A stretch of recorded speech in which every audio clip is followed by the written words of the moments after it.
I've been on the streets now off and on about 12 years. Living at home didn't work out. Parents gave me the boot, so I hit the road. Did a little traveling here and there. Ended up in San Francisco. Mostly squatted south of Market. There's a lot of abandoned buildings south of Market where people can sleep in. And a lot of times I slept on the sidewalk. You can get tickets, they're called quality of life tickets. Eventually hooked up with an organization that placed me in a house. Hey, what's up, man? Come to see my crib? Come on in. All right, this is my sink, as you can see, marble.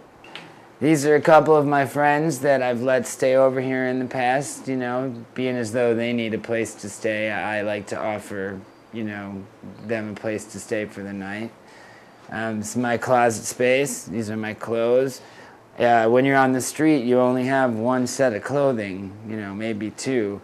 But when you finally move into a place, you know, spreads out. This is my bathroom. How many homeless people do you know have their own toilet and their own bathtub? I never imagined in a million years that I'd have one of those old-fashioned tubs with the legs. And when my friends come over to visit, it's really nice to be able to say, hey, take a bath. Or, here, do you need to use the toilet? It's right here.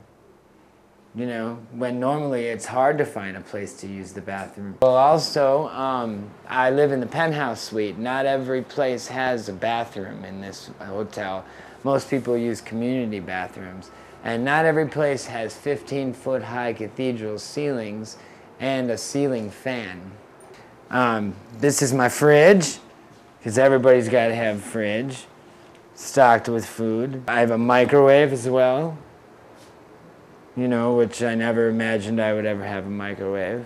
When I first moved in, all it had was this bed, which you can see is the chicken's bed now, chicken being my dog, and then it had this desk. Now, you can't really tell, but this desk was flipped over like this, and then these are the shelving units right over here. But I flipped it over on its side and turned it into whatever it is. In the past 6 months, I pick things up off the ground. People donate me things, you know. With SSI, I bought myself a lot of things. These are my big, beautiful bay windows, as you can see, looking out onto the street. It looks out to a lot of crackheads sitting around smoking. I live in a neighborhood where there is a lot of drugs.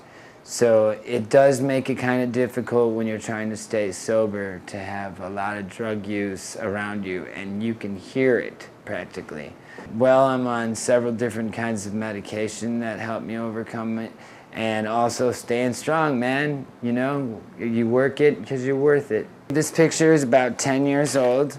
That's my family dog who's sitting over there. I took him with me when my parents threw me out.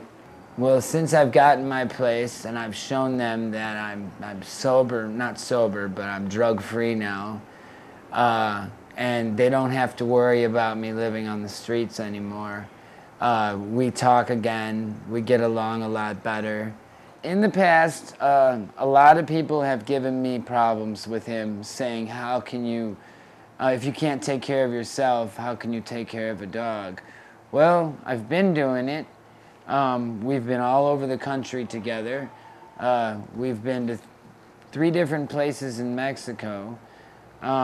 We just manage. He comes first.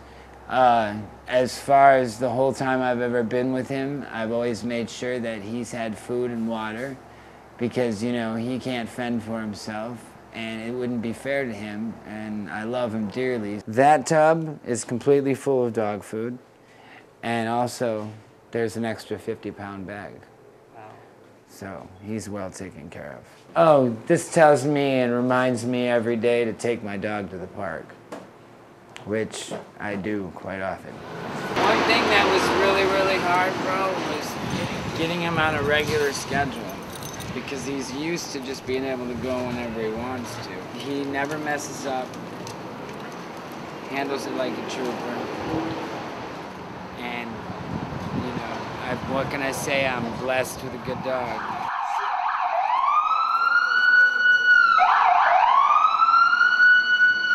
Don't want him to be deaf and blind. I noticed if I don't cup his ears, he howls, so it's painful to him. A year ago, I would never in a million years imagine me living here. I see a lot of my friends that are homeless, and I see what they're going through, and I've been through the same thing, and I'm not special. No one gave me some crazy gift. You know, I'm not extra lucky. I just happened to decide that I didn't want it anymore. So I started digging around, trying to find different places and different organizations that are willing to help me out. I bring some of my friends over if I can or if they want to, and try and show them what they could possibly have themselves. When I was on the streets and someone brought me over to their house, it felt really good, you know, like, oh wow, relax, take off your shoes, take a shower, blah, blah, blah, blah, you know? And now I'm able to do that. I'm able to take people over to my place and tell them the same exact thing. If you need a shower, if you need a rest, and you need a little bite to eat, I might be able to help you out with that. I'm not a charity, but at the same time, I'd like to be able to help my friends.